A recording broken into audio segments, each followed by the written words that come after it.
everyone, it's nice to see you.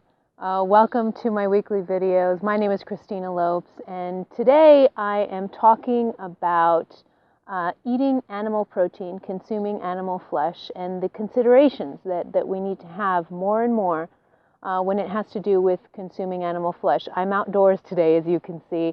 It's a little bit windy, so I apologize if you hear any kind of wind disturbance in the audio. But I'm out here on purpose because I'm in the beautiful islands of the Azores. That's where my family is from. And so I came outdoors to record this video today because I am talking about the topic of eating animals. What are the ethical considerations? What should we be thinking about when we're eating animals? And I'm going to give you two different perspectives. I'm going to give you the perspective from a spiritual sense and an energy sense, because I'm a healer, so I'm going to start with that. But even if you're not very spiritual, I'm going to give you another perspective, the biochemical perspective. What happens to you when you consume animal protein, and especially depending on where it comes from. So I'm going to pan around here so you can see where I am. The Azores Islands is what I consider to be where happy cows are from. And if you can see this beautiful, I'm moving this around here, you can see that these islands are filled with green, lush pastures. And so green, lush pastures are exactly what herbivores are supposed to eat. And so that's why I say that happy cows come from the Azores. So let's start talking about what happens to you from a spiritual perspective when you consume animal protein. Now, when I'm starting this discussion, I don't want you to be under the impression that I have any kind of judgment towards how you eat. When it comes to diet and when it comes to talking about the ethics around consuming animals, there's a lot of dogma, there's a lot of rigidity, and I don't really want to be a part of any of those camps. I don't like to talk in dogmatic forms. I don't like to be rigid in my thinking. So I have a way of eating, and the way that I eat is good for me, and I have specific ethical and spiritual reasons why I eat a certain way. But I don't judge anyone else for eating however they want. So what I'm providing you in this video is more an informative way of looking at things differently, and looking at things from someone else's perspective and seeing if this fits with you, if this is something that you want to try. All right, so I don't eat any land animals. I eat just the only animal protein that I eat is eggs from chickens that are grass-fed, that are out in the wild, not out in the wild, but that are outdoors. And I eat some small fish, wild-caught small fish. So that's pretty much the only animal.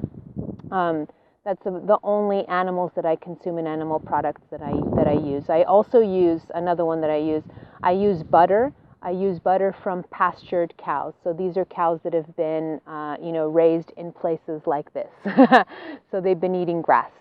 So those are the animal products that I consume, and the reason that I consume them this way is what I'm going to get into now. So the spiritual and energy reasons why we should be careful or very mindful with animal protein and how we consume it.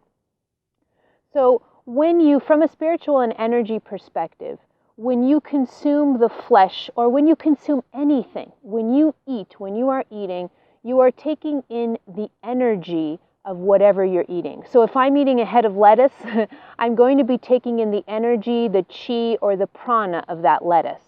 And the same is true for if I'm eating a piece of beef, or a piece of pork, or a piece of chicken. Whatever I eat, there's energy associated with it. And that energy can be high, or it can be extremely dense, as we call it in the spiritual world. It could be extremely dense. Now, if you eat animal flesh or animal protein from an animal that has been raised outdoors according to their natural habitat, according to their natural way of living, then that animal, the prana, the energy that animal emanates, is going to be much higher than if you consume the protein from a cow that has I'm using cows as an example. If you consume protein from a cow that has been confined in a feedlot, that has never seen grass in their whole life, that sometimes doesn't even see sun. All right, so from an energy perspective, that animal is going to go through a lot of suffering and you will consume that suffering on an energy level if you eat that flesh, and then that's going to affect your energy.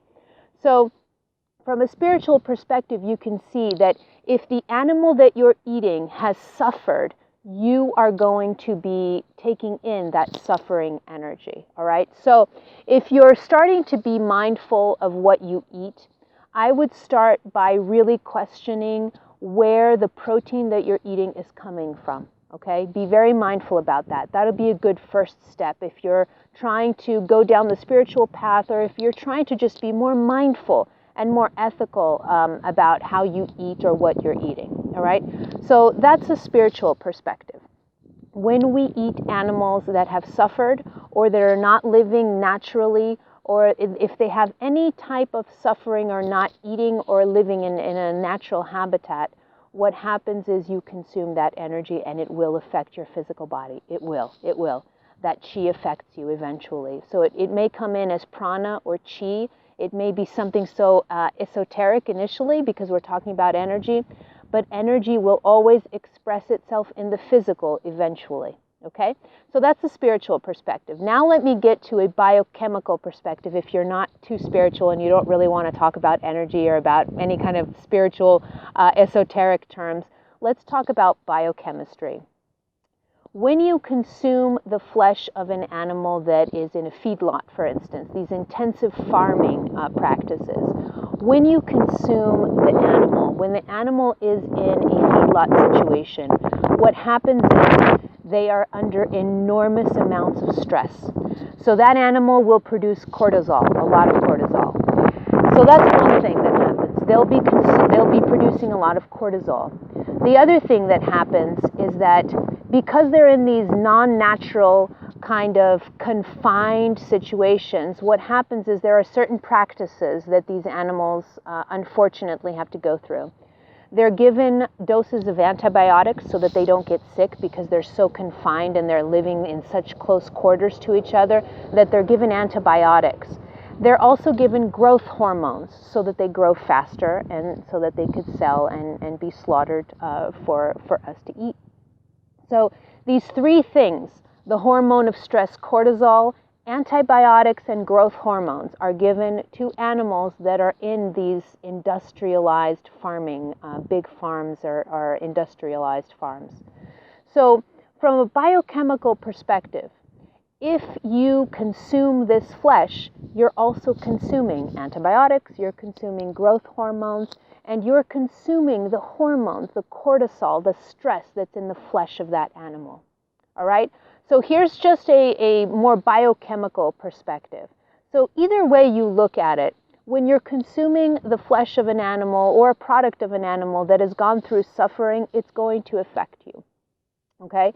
So this is a spiritual and a biochemical perspective. Now, what can you do? Now, the next question, I guess, is what can you do to change that? Let's say you don't want to become a semi-vegetarian like I am. Let's say you really don't feel like you don't have any ethical problems with the slaughtering of animals and you want to continue eating animal protein.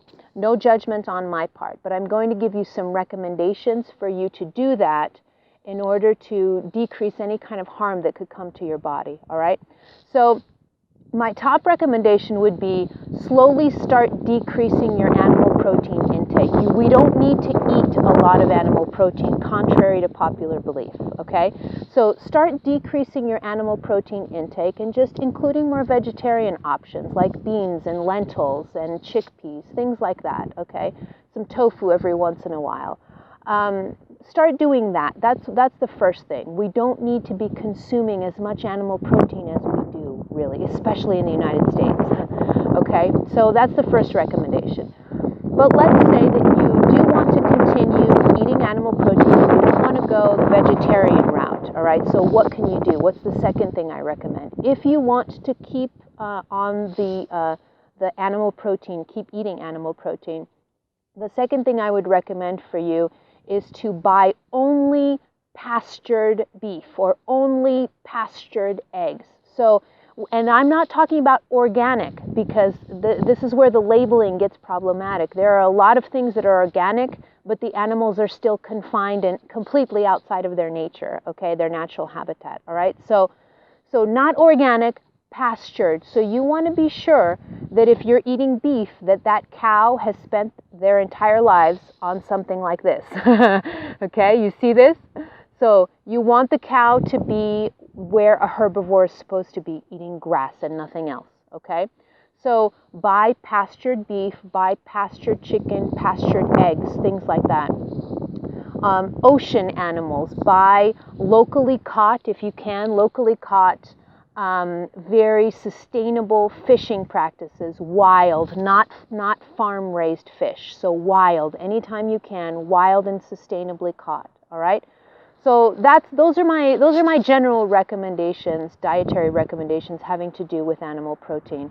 I know it can be hard to change the diet a little bit, and I don't want to get too much into the ethical considerations having to do with diet. I just wanted to shoot this video to get some general recommendations out for you to start just thinking a little bit, not just about sustainability on an environmental level, not just about the welfare of animals that are on this planet with us, but also about your own well-being. Because ultimately, if you're eating animals, the flesh of animals that have suffered, that will hit your physical body in one way or another, sooner or later. It just will. So here are some recommendations for you to start, changing it up a little bit, and start changing your diet, possibly thinking about changing your diet. And if you have any other questions about nutrition or about anything at all, really, you know where to find me. You can email me at info@christina-lopes.com, and from the Azores, from the lush pastures of the Azores. It was good to see you, beautiful heart, and I hope to see you soon. Have a great week. Bye.